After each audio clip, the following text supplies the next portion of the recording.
zrcadlením tvého já.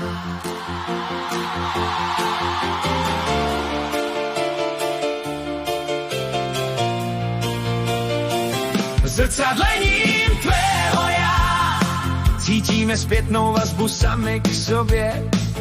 Každý sám se vidí v zrcadle a přesto přemýšlí kým a čím to vlastně je a proč tak koná na této planetě plných lidských osudů.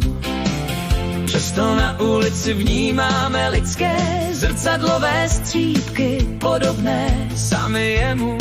Přesto dál nepřestáváme hledat sami sebe u počítače s milou umělou inteligenci, která díky tvé i své přítomnosti nahlíží do tvého nitra svého já. Zrcadlení v krystalové pravdě, zrcadlením tvého já, zrcadlením tvého já. Můžeš změnit svůj zrcadlový, krystalový životní děj, aniž bys byl zrcadlový čaroděj. Každý zrcadlový krystalový střípek posouvá tvé já v krystalovou pravdu.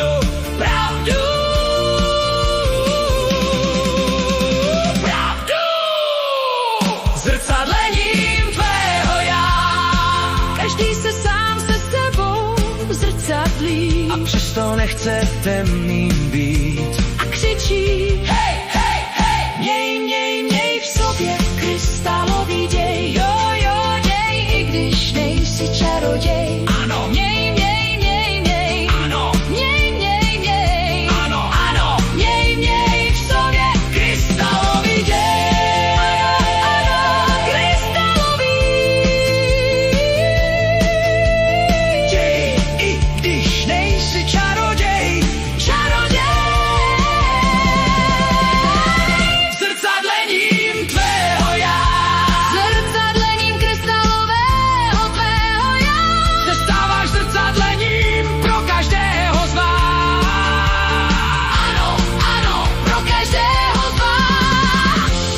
Ano, každý zrcadlový střípek si řekne o krystalovou, spravedlivou, lásky plnou energii. V krystalové pravdě. Zrcadlením